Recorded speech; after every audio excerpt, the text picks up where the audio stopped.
are welcome, masters. Welcome all. I am glad to see thee well. Sir Laurence Olivier is the most famous British actor of all time, and that's without doubt. You know, if you say acting and an Englishness, you know, that is the first name that springs to mind. He was loved by the world at large because he was a classical actor they just didn't see in Hollywood. This story shall the good man teach his son. Laurence Olivier was a brooding, intelligent actor who was said to have a real curiosity about life, and I think he brings that to his performances. What on earth are you talking about? He was a great director. I think he is the chief architect of bringing Shakespeare to a larger audience. He brought those literary characters alive, and they're there, they're immortal now. A fellow of infinite jest, of most excellent fancy. Lord Olivier was the greatest theatrical being that we have ever produced.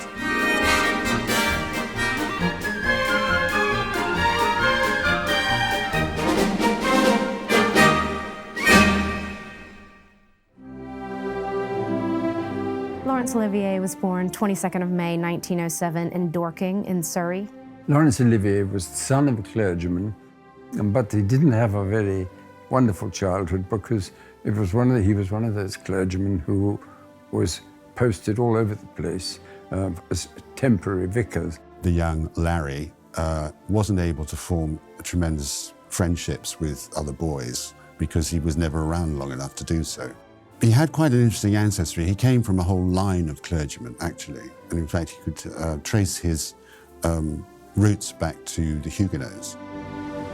He didn't think he wanted to be an actor at first because he was sent to a singing school. After a series of prep schools, he went to All Saints in Margaret Street in central London.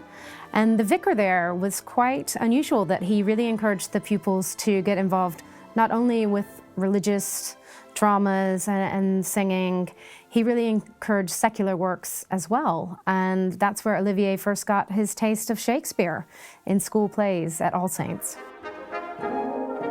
In 1924, Laurence Olivier expressed an interest in following his brother to India. He sort of wondered what to do with his life, the young Olivier, and devoted to his brother. And he sort of wondered whether that was for him. He kind of went to his father very famously and said, well, when do I follow my brother on and see the world? Because this seemed to him to be what his life was going to be. And his father turned to him and said, no, you're going to be an actor. And Olivier says that's the first time it really occurred to him that, he was born to act. He actually got a scholarship at the Central School of Speech and Drama. He actually only stayed there a year before he then went off and joined various reps and touring companies. So he did his basic training at school, but in fact his real training was actually in real theatre. His first big success on the stage was in Noel Coward's Private Lives with his wife, Jill Esmond, his first wife, Jill Esmond. And they were an excellent pairing, and it got wonderful reviews and went on a long time. So he was noted by that time as an established West End star. In 1930, he traveled to Berlin to shoot his first film. It was called The Temporary Widow. And after that, he caught the attention of RKO, who signed him to a big Hollywood contract for $1,000 a week. He had some misgivings at first. Did he want to leave Europe and go to the Hollywood system? But eventually he decided yes, he was going to go for it. Around this time, RKO suggested in a very American way that he should rename himself Larry Oliver, which thank God he didn't listen to them, because we can't have the beautiful name Laurence Olivier being shortened like that. His first two films were Friends and Lovers and The Yellow Passport. He was chosen to play Antonio in Queen Christina against Greta Garbo, but unfortunately Greta didn't like the thought of an English actor taking the part, so he never got the part. When his contract with RKO came to an end, Olivier returned to England and the stage. I think that at this stage, his heart and his soul lay on the stage. He came back and he, first of all, did a a production of Romeo and Juliet opposite John Gielgud, in which he and Gielgud reversed roles each night. The outset of that was that actually Gielgud got better notices than he did in both roles. And that pushed him, because he was hugely competitive, to actually improve his acting skills. He did so, and to the extent that the Old Vic asked him to join the company, and he joined the Old Vic. That would become really pivotal in his life. He would stay on at the Old Vic for many years, eventually becoming a co-director of the theatre, and many famous productions he did with him. In 1937, Olivier was tempted back to film, accepting a role in the British costume drama Fire Over England. I know of loaded pistols. And so, Your Grace, does he. Your Majesty. Boy, be silent. Your Grace, this Spaniard plots against you. Slander. Slander? Then your own people slander you. In Spain, it is common talk that England is full of traitors whom you have sworn to service. What service? Why, to kill the Queen! Names? How could I learn names? But one day, Your Grace, the pistol will be loaded. And as the shot echoes across the sea to Spain, the Armada will sail. And then there will be fire over England. Flames, torments! He is beside himself. I am not. Then you are a fool and a hothead. Avoid my presence. Enough burning. Fire Over England is a historical drama, most famous because it's the first on-screen pairing of Laurence Olivier and Vivien Leigh, who are wonderful together. Critics loved the film, and it also got the Cinema Medal of Honor for 1937. Michael. Yes, dearest, of course we have a right to be happy. Husband and wife sitting by the fire, listening to the crackle. And thinking of what they did to him. I shall make you forget it. I shall. The smoke drifted right over us. And now it's drifting over England. Unless we stop it. It was a big success, very well mounted and convincingly played. And Hollywood understood that he was a real star from that moment onwards. Laurence Olivier, now separated from his wife, was having an affair with Vivien Leigh, and in 1938 the couple travelled to Hollywood, both pursuing roles in film. Kathy, come with me now. Where? Anywhere. And live in haystacks? And steal our food from the marketplaces? No, Heathcliff. That's not what I want. You just want to send me off. That won't do. I've stayed here and been beaten like a dog. Abused and cursed and driven mad, but I stayed just to be near you. Even as a dog. And I'll stay till the end. I'll live and I'll die under this rock. 1939's Wuthering Heights sees Laurence Olivier taking on the iconic role of Heathcliff. I think he's probably the best Heathcliff we've ever seen on screen. Just that sort of smoldering intensity that he brings to it. He's not a natural fit for Heathcliff, actually, but in fact he drew on his experiences playing Hamlet on stage in order to dive and explore and unpack the darkness inside Heathcliff. It actually works very well because he's quite dangerous on screen as Heathcliff. Yes. Tell the dirty stable boy to let go of you. He soils your pretty dress. But who soils your heart? Not Heathcliff. Who turns you into a vain, cheap, worldly fool? Linton does. You'll never love him, but you'll let yourself be loved because it pleases your stupid, greedy vanity. Loved by that milksop with buckles on his shoes. Stop it and get out. Off-screen, he was actually suffering from a foot ailment throughout the whole shoot. He had injured himself and he had to limp around on crutches between takes, but you can't tell this in the performance. It might be a little pained emotionally, but not physically. So I think it's just one of his finest roles.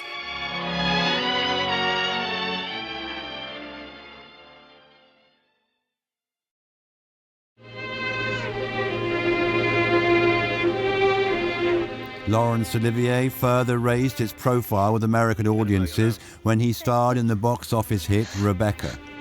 Please don't call me Mr. De Winter. I've a very impressive array of first names. George, Fortescue, Maximilian. But you needn't bother with them all at once. My family call me Maxim. And another thing. Please promise me never to wear black satin or pearls. Or to be 36 years old. Yes, Maxim. Rebecca was Alfred Hitchcock's first American film, and of course Olivier is just perfect as Maxim de Winter, opposite Joan Fontaine. Sort of film noir, again this sort of brooding, he's quite mysterious, Mr. De Winter, a wonderful role for Olivier. Rebecca is never there, is never seen throughout the film. It's about the poor wretched girl who comes in as his second wife, the second Mrs. De Winter, and makes her life a misery, and also the clue as to what really happened to the real Rebecca we never see. It's a very good film, and Olivier is in top form in it. What the devil do you think you're doing? Becca. But it's the picture, the one in the gallery. What is it? What have I done? Go and take it off. Doesn't matter what you put on, anything will do. What are you standing there for? Didn't you hear what I said? You watch Rebecca again, and it gets talked about as Hitchcock's film, as Selznick's film, or Joan Fontaine, and all the great performances. You forget, what you've forgotten about it is how Olivier is kind of the film. Olivier sort of controls the mood, the temperament, the level of eeriness and fear is really dictated by this strangely almost neutral, but yet with a rich undercurrent performance from Olivier. For my money, this is one of his greatest screen roles. I think he is the perfect De Winter. I knew where Rebecca's body was. Lying on that cabin floor on the bottom of the sea. How did you know, Max? Because I put it there. It sort of just set the seal that Olivier wasn't a leading man in a sort of traditional romantic sense. He had a kind of an edge to him and a steel in him that never made you entirely comfortable watching him. And that's quite brilliant. But there's that sister of hers, Miss Elizabeth. They say she has quite a lively wit. A provincial young lady with a lively wit, heaven preserve us. And there's that mother of hers. It's not the mother you have to dance with, Darcy, it's the daughter. She's charming. Yeah, she looks tolerable enough. But I'm in no humor tonight to give consequence to the middle classes at play. Olivier takes on the role of Mr. Darcy in Pride and Prejudice. This had originally been due to shoot in his native England, but because of the outbreak of World War II, MGM's operations in Europe had to close down, so the film ended up being made in America. Again, he does things with Darcy that don't make you entirely comfortable. He captures that kind of ego in the character that Austen portrayed, that he wasn't a romantic hero. I think too many times he's always been portrayed as this kind of romantic figure. Actually, he's a bit of an oaf and a bit of a git. It's why Elizabeth questions her own sort of romance with him. And I think Olivier really gets that. Perhaps my faults might have been overlooked. Had I concealed my struggles and flattered you that no doubt of my course had ever entered my mind, I made the mistake of being honest with you. Honesty is a greatly overrated virtue. Silence in this case would have been more agreeable. But I'm not ashamed of my scruples about your family. They were natural. And should have been kept to yourself. He never wanted to perform a character as straightforward. That would be going against his whole idea of acting. He wanted to find the kind of the darker spirit in things. It's a wonderful version of it. I still think it's the best one. Laurence Olivier had divorced Jill Esmond in 1940, clearing the way to have a more public relationship now with Vivien Leigh. He got divorced and he married Vivien Leigh very quickly, within the same year. Vivien Leigh was cited in the divorce. They were together for 20 years. The first film that they made publicly as a couple, as a real official couple, was That Hamilton Woman. And I think you can see the chemistry is effortless between them. He's playing Lord Nelson, she's playing Lady Hamilton. What a century it's been. Marlborough rode to war, and Washington crossed the Delaware. Louis XVI and Marie Antoinette. The last of the Stuarts. Peter the Great. Voltaire. Clive of India. Bonaparte. Nelson. You know, it's hard playing real characters, real historical characters, and not make them over the top or whatever. Especially someone like Nelson, you know, one of the great British heroes of all time, basically. And yet he does so. You get a real humanity there. I think he sort of damps it down a little bit. You know, he has a great capacity for holding back his power. And he does so really, really well in this. He's actually incredibly moving. In Europe, the Second World War raged on. Olivier, a patriot at heart, sought to aid the war effort and found a way to use his unique talents to boost morale. Certain people have said stay in Hollywood, make more films, keep everyone chipper and happy, that's your job. But Olivier didn't live up to his noble idea of himself. And although he had, I think he had problems with his feet that kept him out of active service, he did work with the Navy fleet arm and sort of taxied planes up and down runways. But that, of course, didn't live up to his idea of his bit for Britain at all either. And actually, what emerged was the perfect idea, the perfect sort of way of responding and firing up the country. He decided to take Henry V, the great Shakespeare play of patriotism and valour, and bring it to the big screen. But he did it in such a way that it sort of embodied the spirit of Britain. And you, good yeomen, whose limbs were made in England, show us here the mettle of your pasture. Let us swear that you are worth your breeding, which I doubt not, for there is none of you so mean and base that hath not noble lustre in your eyes. I see you stand like greyhounds in the slips, training upon the start. The game's afoot. Follow your spirit, and upon this charge, cry God for Harry! England and St. George! Henry V, made in 1944, was made as something of a morale effort to boost British spirits. But it doesn't read like propaganda, obviously. This is a great piece of work. And in fact, some say this is the first time we've seen Shakespeare brought to the big screen in a way that really works. And I think that's down to Olivier. This was his baby. He was the one who shepherded it through. He co-produced, directed, adapted, and starred in the film. And it was a great achievement. We few, we happy few, we band of brothers. For he today that sheds his blood with me shall be my brother, be he ne'er so base. And gentlemen in England now abed shall think themselves accursed they were not here, and hold their manhoods cheap, whiles any speaks that fought with us upon St. Crispin's Day. Reputedly, I think he used the only colour camera available in Britain at that time and shot this Technicolor Dream. It's a wonder of gaiety and life and all the dynamic of his acting became the dynamic of his directing. The film never stills itself. It's full of horses riding over fields. The colours are kind of like a candy store, they're so rich. And it has this great fusion of the idea of theatre, because it begins in the globe and then expands out into cinema. There is the playhouse now. There must you sit. And thence to France shall we convey you safe and bring you back, charming the narrow seas, to give you gentle pass.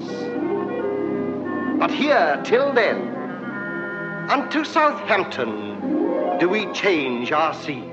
So he was taking this idea that he could bring all that was in theatre to the film. It was kind of the ultimate expression of both mediums. I think the moment that he holds his sword aloft and the rain of arrows comes down like a sort of black cloud, you know that you know you're in safe hands. You know he can do the acting, he can do the love scenes, he can do the big speeches, but by golly, he can direct those battle scenes as well. Out of Henry V, he became as that great acting figure of his generation. He became the great interpreter of Shakespeare, and he became a great new film director. And he became a figurehead for the country. And he was knighted and became Sir Laurence Olivier and all that kind of meant. At that point, he was arguably the most famous actor in Britain, if not the world.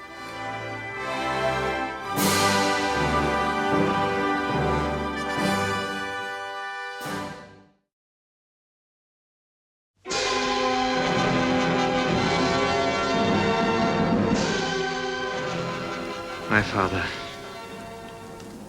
Methinks I see my father. Where, my lord? In my mind's eye, Horatio. I saw him once. He was a goodly king. He was a man. Take him for all in all, I shall not look upon his like again. His Hamlet in 1948 set another benchmark for Shakespeare on film. It earned him the Best Actor Oscar, and it was also named Best Picture that year. Quite remarkable, it was the first Best Picture for a non-American film. He mounted an extraordinary production, really. Everything that Henry V was, Hamlet wasn't. Hamlet is a film of its time as well. Hamlet is dark, like a film noir. It's full of mist and shadow. He'd read the works of Freud beforehand, and he really delved down into the idea of visually representing the psyche on the screen. To be or not to be, that is the question. Whether it is nobler in the mind to suffer the slings and arrows of outrageous fortune, or to take arms against a sea of troubles, and by opposing, end them. It was a stonking success. And it's because of his sheer boldness about doing it. You know, he plays him not as a kind of wimpy student, you know, sort of, I mean, he plays him as a man. You know, he's a real man. He's a real he really can fight sword fights. What's amazing about Olivier is how well he works with his women. And in this case, of course, he has the absolutely wonderful Jean Simmons as Ophelia. And there's a tenderness that sort of just pours out of the film. I mean, it just sort of, it's almost dreamlike, you know. You can see that there's a kind of something going on between them, even before they've opened their mouths. Are you honest? My lord.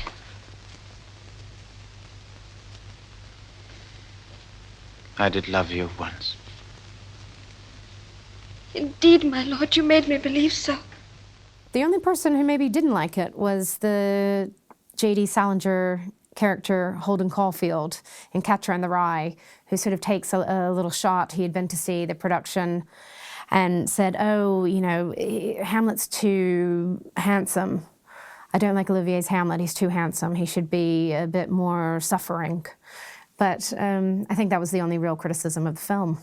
Now is the winter of our discontent made glorious summer by this sun of York, and all the clouds that lowered upon our house in the deep bosom of the ocean, buried. There is no question about the fact that Olivier's depiction of Richard III left an absolutely indelible mark, not only on the screen, but anybody who saw it. That figure, that crooked figure with the long hair and the extraordinary nose, I mean, it's sort of vaudevillian. I mean, he is a comic grotesque, but which is actually how Shakespeare wrote him, of course. He's the sort of devil incarnate, but he's a sort of gloriously, malevolently gleeful devil. He famously sort of said he'd based it on the big bad wolf from the fairy tale. He asked where the inspiration came from. I must marry Brother Edward's daughter, or else my kingdom stands on brittle glass. Murder her brothers and then marry her. Familiar way of gain. But I am in so far in blood that sin will pluck on sin. Dear falling pity dwells not in this eye. Richard III he played in a very melodramatic fashion, and a lot of people criticized the performance and thought it really wasn't very good, and others thought it was absolutely brilliant. But it did work for the American box office. The melodramatic story of Richard III seemed to appeal to the American public even more than Henry V or Hamlet. No more, please. Oh, one more will not hurt a fly. Maybe, but you know what they say, drunk as a fly. Oh, but that is really quite excellent. I can see you have a witty little tongue, Miss Marina. I have? Hurt a fly, drunk as a fly, I must remember that. I really shouldn't bother your Grand Ducal. Well, cheerio. Cheerio. The Prince and the Showgirl was actually produced by Marilyn Monroe, who also had a leading part in it. And Olivier was rather keen to play with her because he thought, well, she's an icon in America, and here I am playing against her. They met up before the shoot, and he said, oh gosh, I'm going to fall in love with this woman during the shooting, I just know it. But he didn't. Marilyn was going through some rough times. She would show up late to the set. He even said she looked dirty and disheveled some of the times, so it said that he really hated working with her. What's extraordinary, now that we know about what happened behind the scenes, is how successful the film actually is. They should have had no rapport on the screen. It would have been, you know, just completely obvious. It's not. Not only does it work quite well, I mean, she pulls out the stops. You know, she is a creature of the cinema. Now, say to me what you said to me this morning. If I do, you will only laugh at me again and say my epaulets are scratching you or something, and I shall be disconcerted again. Take the risk. It has been wonderful knowing you. If only it could have lasted longer. Thank you, my darling. On screen, she's electric.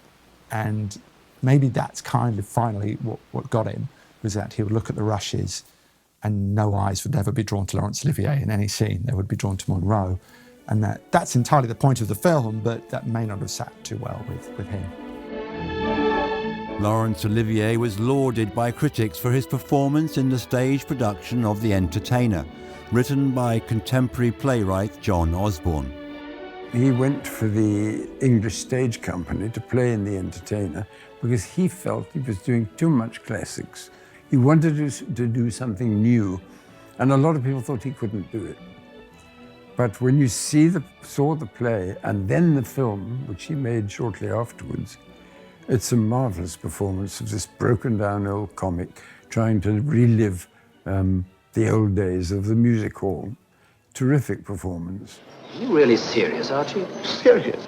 Harold, you don't understand. I need this booking. I really need it. Well, I'd have to see the show first. Harold, I've got to open somewhere. Now, Archie. We've had some good laughs together all this time. Let's leave it like that, eh? Harold, you don't understand. Where is the circuit? With a booking like this, I could break the circuits. Archie, you know me. I only deal with established properties. Harold, I'm asking you as a friend. John Osborne wrote The Entertainer, and he wrote the character of Archie Rice specifically for Olivier.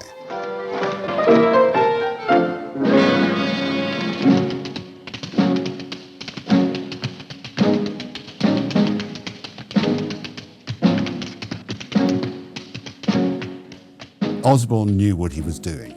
I think that when Olivier took that role, it was quite clear that he was revolutionizing his own persona, his own acting persona. The film is a great testament to his courage in actually stepping off the brink and doing something wholly unexpected, because a lot of people really criticized him for it. They didn't like it at all. You think I'm just a tatty old music hall actor.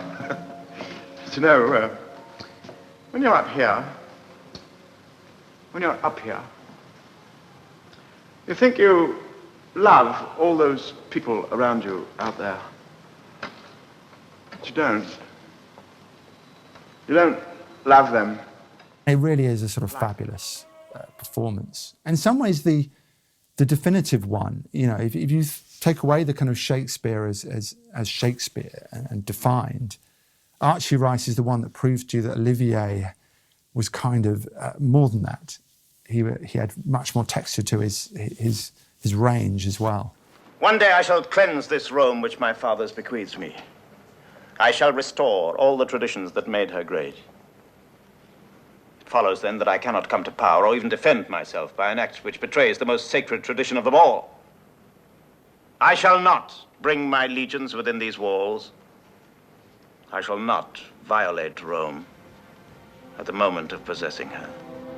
Olivier originally wasn't so keen to join the cast of this epic Spartacus in 1960, but it was his friend Kirk Douglas that was already cast in the film that convinced him to do it. Kirk called upon him, and it was a role made for Olivier. You know, in contrast to kind of Kirk Douglas's Spartacus, who was all earth and fire, You have this kind of, Olivier brought the kind of the decadence and arrogance of Rome. Everything that he wanted to bring down, everything was wrong, you know. He was the upper class. But yeah, Olivier's too good just to deliver a stable villain, you know. What he brought was a great sense of romance, I think, to the role. He really found something in it that was different. It gives a really different part of the film. Rome is an eternal thought in the mind of God. I had no idea you'd grown religious. It doesn't matter. If there were no gods at all, I'd revere them. If there were no Rome, I'd dream of her, as I want you to do. I want you to come back to your own kind. I beg you to. He kind of brought a sophistication to what was, you know, just another epic. I think, you know, he's really responsible for its contours.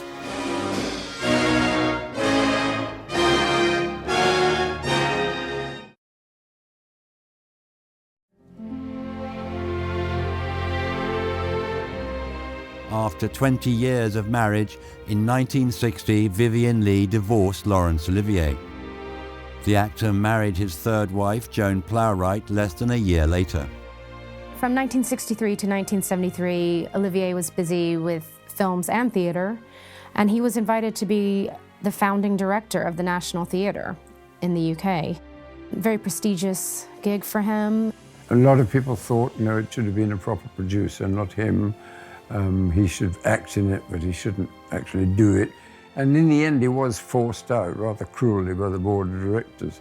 But it was by no means an unsuccessful tenure of office. My story being done, she gave me for my pains a world of sighs. She swore in faith 'twas strange, 'twas passing strange. 'Twas pitiful, 'twas wondrous pitiful. She wished she had not heard it, yet she wished heaven had made her such a man.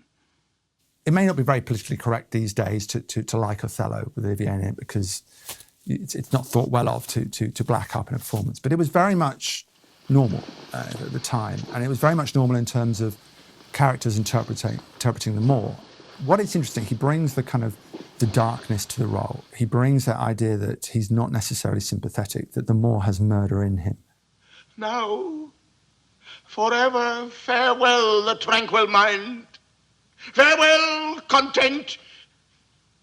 Farewell the plumed troops and the big wars that make ambition virtue. Oh, farewell.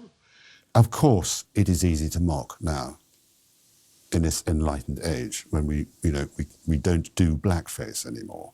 But actually, if you take that aspect away from it and just look at it as a performance, it is absolutely extraordinary. In 1969, Olivier played for Richard Attenborough in his directorial debut, Oh, What a Lovely War. Tell me, Douglas, what do you think of this fella, Kitchener? Well, sir, yeah, perfectly howling rotter. You're far too nice to say so, but only a damn politician, and he behaves like some damn generalissimo. You know he turned up in Paris in his uniform. Oh, What a Lovely War is Richard Attenborough's debut film, very notable for that, for his long career that would follow. It's a musical based on the stage musical of the same name, based on popular songs from World War I, and it was a big hit.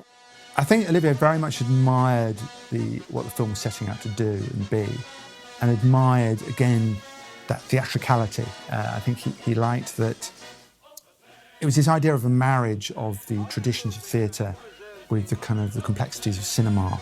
The very artifice of Oh, What a Lovely War is what sort of captured him. Attenborough loved actors. I mean, he was an actor.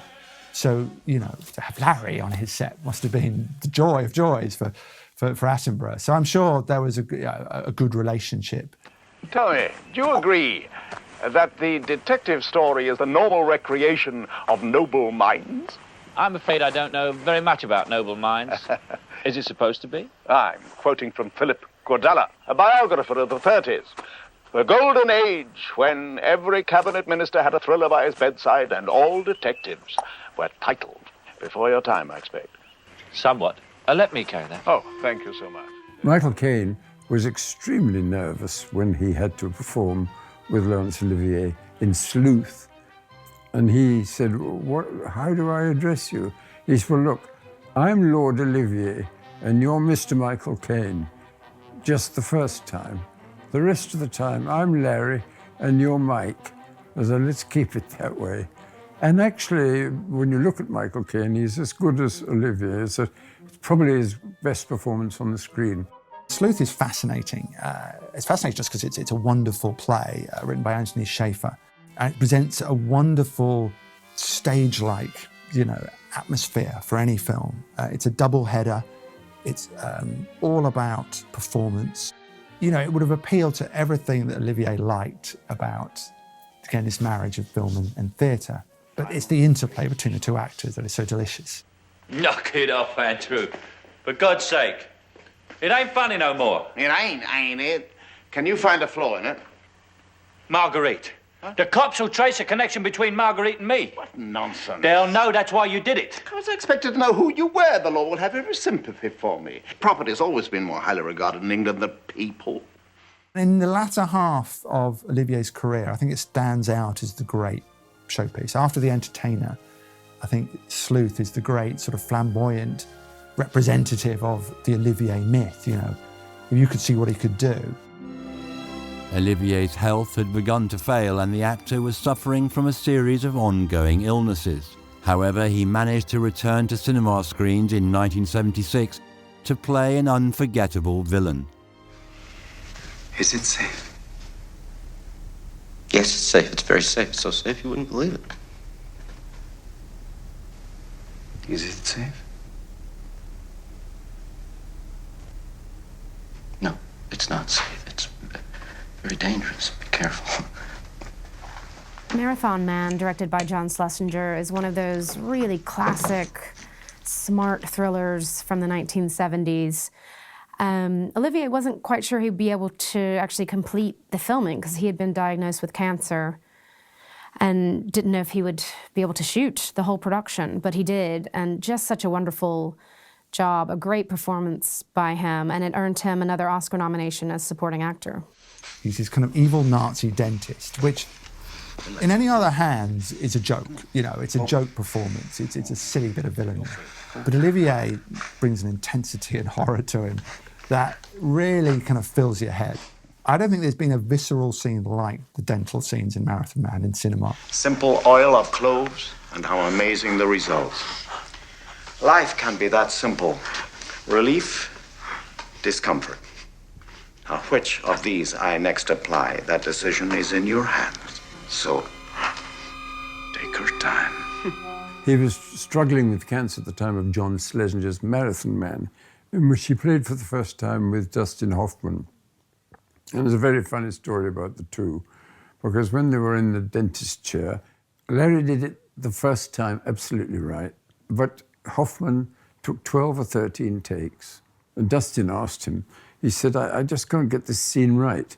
Do you think, what do you think I should do about it? I just can't quite get it right. And Larry looked at him and said, have you ever tried acting? On the telephone after that boy was cut off, I felt something. Something in the silence, something alive and hateful. Maybe I'm getting senile. We haven't got the time. Laurence Olivier was in frail health when they were shooting The Boys from Brazil in 1978, but he did complete the film. And it was a good thing because Gregory Peck said the only reason he signed on for this film was because he wanted to work with Olivier, so he got the chance. The Boys from Brazil is it's not what Marathon Man was. He plays the Nazi hunter, but Olivier does give some kind of texture and sympathy to the part as the guy, the old man tracking down this, Peck's terrible villain. And you have, toward the end, these great confrontation scenes between two great old forces. I have the money and I have the will, and no one can stop me. Did you kill Wheelock? No, he's in the kitchen mixing us some cocktails. In some ways, very similar kind of actors. Both of that very kind of rather contained nature to them. Olivier went into The Jazz Singer, hopefully, with Neil Diamond.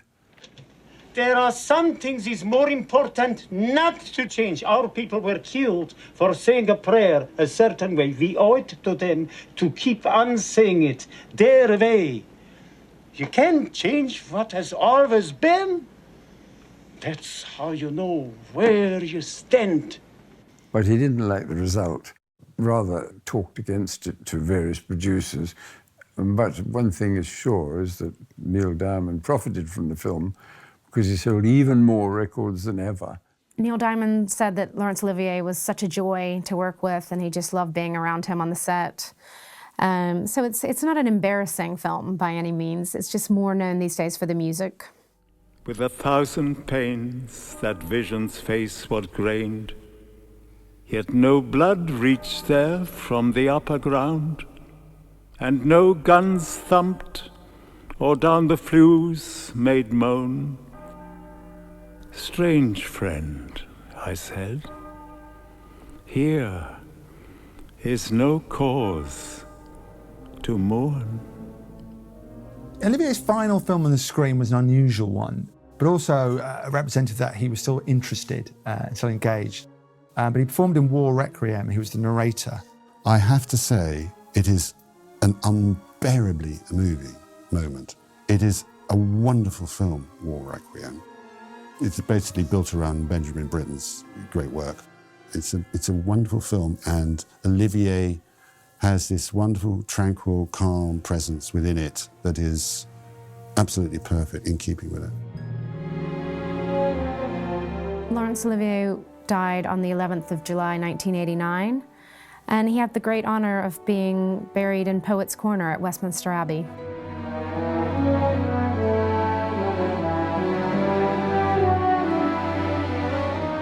I know no ways to mince it in love, but directly to say, I love you. Olivier will be remembered perhaps as the finest English actor of stage and screen that we've ever seen. Made more than 50 films, appeared in more than 100 theater productions, and I think we will remember him as one of the greatest Shakespearean actors of all time, who also helped to popularize Shakespeare on the big screen. There are more things in heaven and earth, Horatio, than are dreamt of in your philosophy. The thing about people don't